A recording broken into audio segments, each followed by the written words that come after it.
Bonjour, re-bienvenue sur Fix Stars Empire. C'est un honneur de vous avoir avec moi. Donc, aujourd'hui, on va parler de Lilith et sans plus tarder, on se revoit après l'intro.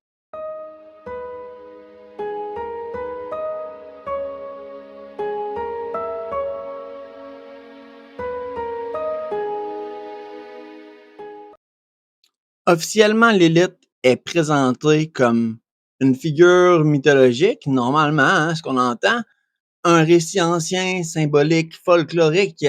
On parle d'elle comme d'un personnage du passé, né dans les mythes mésopotamiens, en effet, sumériens, plus tard repris par les traditions hébraïques, bien sûr, et dans cette version, Lilith serait une femme rebelle qui aurait été, qui aurait défié surtout Adam et Dieu, bla, bla, bla, bla, bla. Nous connaissons tous cette histoire, je suis pas ici pour la répéter. Une allégorie du désordre, un mythe parmi tant d'autres, ça c'est la version que l'on peut dire en surface de ce que les gens voudraient qu'on sache.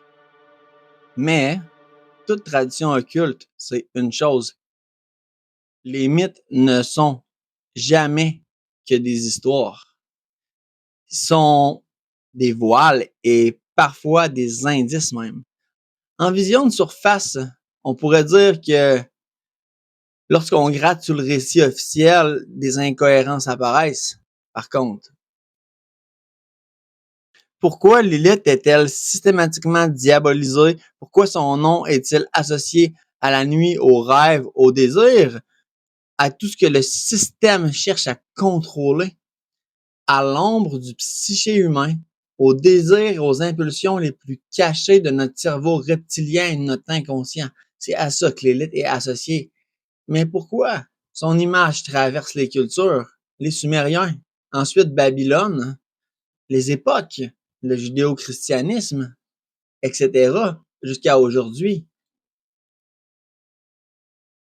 Et si on pousse, disons, plus loin, si on pousse plus loin, toutes ces associations collectives sont pas nécessairement nées du judéo-christianisme. Même ce qu'on peut considérer négatif comme la prostitution sacrée, avec quoi Lilith est associée, la sexualité sans limite, les désirs obscènes des humains les plus répressés, ne serait-ce qu'une partie normale de l'évolution et qu'on voudrait nous empêcher d'accéder et de comprendre soi-même à 100% et connaître notre vrai potentiel. Un potentiel qui est synonyme de danger pour certains. Ceux qui gouvernent dans une époque où on entend parler des horreurs d'Epstein. Et pourtant, Lilith continue d'agir aujourd'hui. Ce ne sont pas des coïncidences. La vérité, c'est que l'histoire a été réécrite. En fait, elle a été écrite par des hommes. Comme beaucoup d'autres figures anciennes, ce qui ne pouvait pas être contrôlé a été diabolisé, transformé en menace. Ce qui rendait souverain a été qualifié de chaos. Lilith n'a pas été créée pour le mal. Elle est devenue dans les récits. Mais de toute façon, qu'est-ce que le mal et le bien? Okay? Si c'est pas deux polarités d'un même spectre. Et que ce spectre est nécessaire pour l'évolution des êtres humains et de la vie. Et puis, daimon, en grec, veut simplement dire un esprit coopérant avec les humains pour neutraliser ce qu'elle représentait. Ils l'ont qualifié de démon. Mais la vérité est cachée, comme d'habitude. C'est là que commence leur mensonge. Dans les courants initiatiques, l'élite n'est pas seulement un symbole, elle est une clé. Une force liée à l'ombre consciente, à l'indépendance intérieure, à l'éveil par la confrontation plutôt que par la soumission, à la tentation, au désir, à la sexualité libérée, à la sexualité comme une force initiatique et à beaucoup plus. L'élite ne peut pas être définie. L'élite a des masques à ne plus terminer.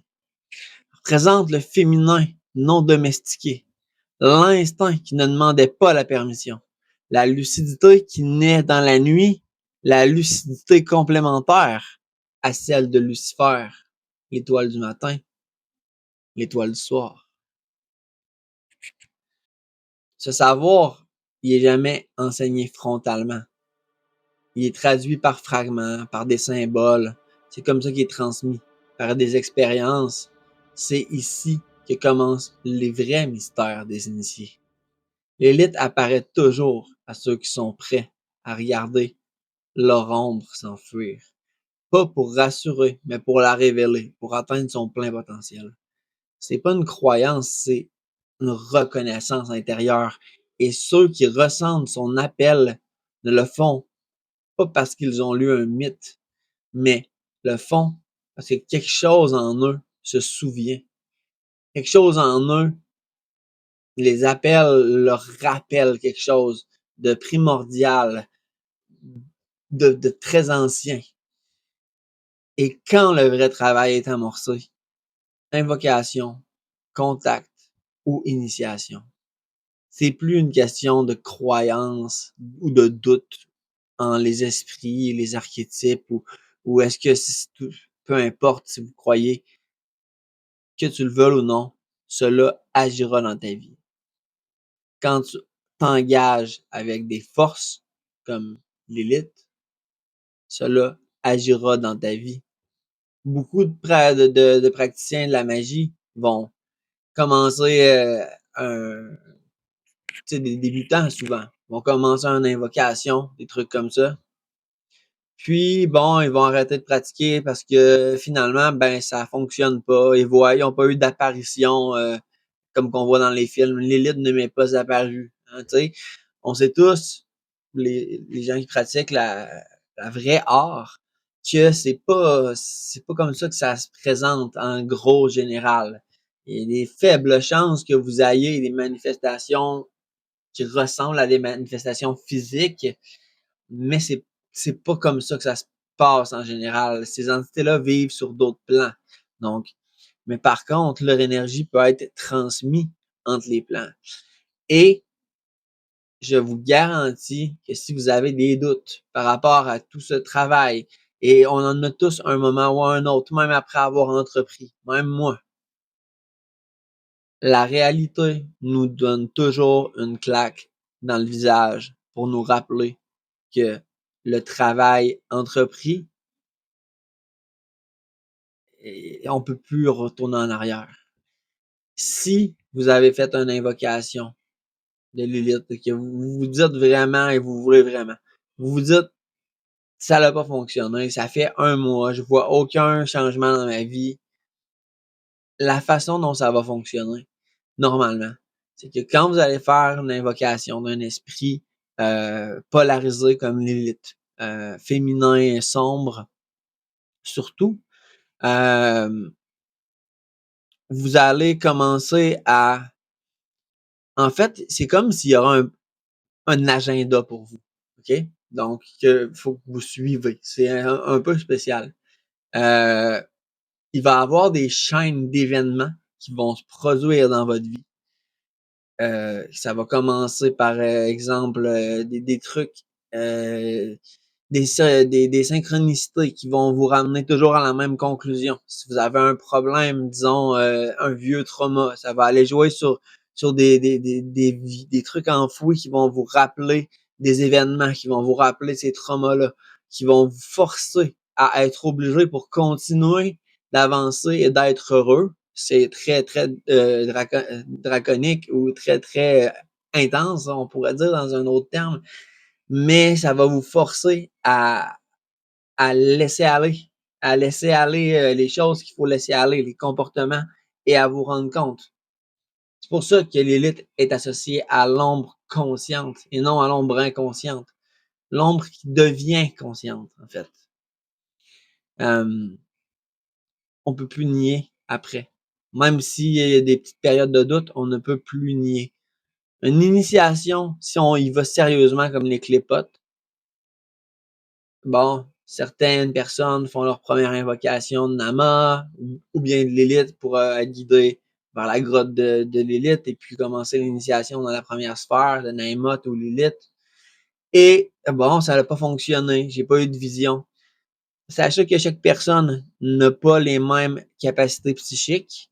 Ça prend un frame rituel assez, assez bien cadré et il faut savoir comment entrer dans des états de transe un petit peu pour avoir ces visions-là. Et sachez qu'au cours de votre initiation, euh, surtout dans les sphères qui suivent Naimot, si vous avez de la difficulté avec justement la visualisation ou les sens un petit peu là, de tout ce qui est clair-sens,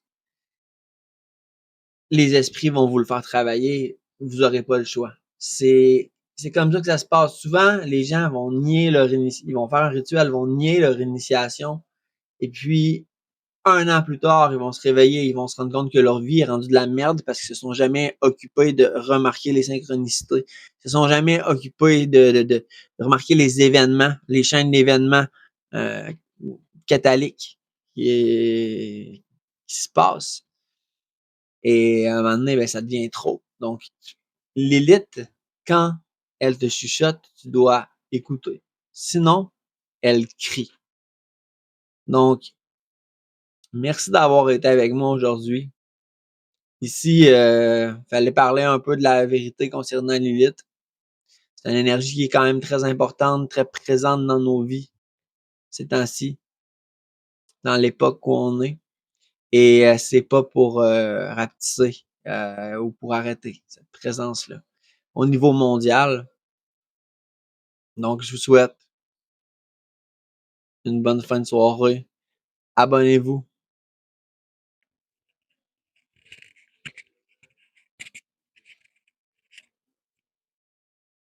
Si vous voulez plus de contenu comme ça, il y a plein de choses qui s'en viennent. Abonnez-vous. Pour moi, ça fait une grosse différence. Je travaille beaucoup sur mes vidéos, sur comment améliorer la forme, etc., etc. Et bientôt, il y a des choses qui s'en viennent vraiment très, très cool. Des rituels, ma série sur les initiations. Vous avez eu un avant-goût avec Naimot, mais on va la recommencer, Naimot, d'une certaine façon, plus structurée. Puis ça s'en vient. Euh, Vous allez voir des scènes, des rituels, des scènes que je peux montrer, d'autres que je vais partager avec vous tout ce que je peux partager dans le respect des esprits et des choses que moi-même je ne veux pas partager. Mais je veux partager le plus des rituels avec vous et de ce que ça engendre. Surtout dans le respect des esprits. Donc, je vous souhaite une bonne fin de soirée si c'est la soirée ou si c'est le matin, mais je vous dis surtout à la prochaine vidéo. Peace out.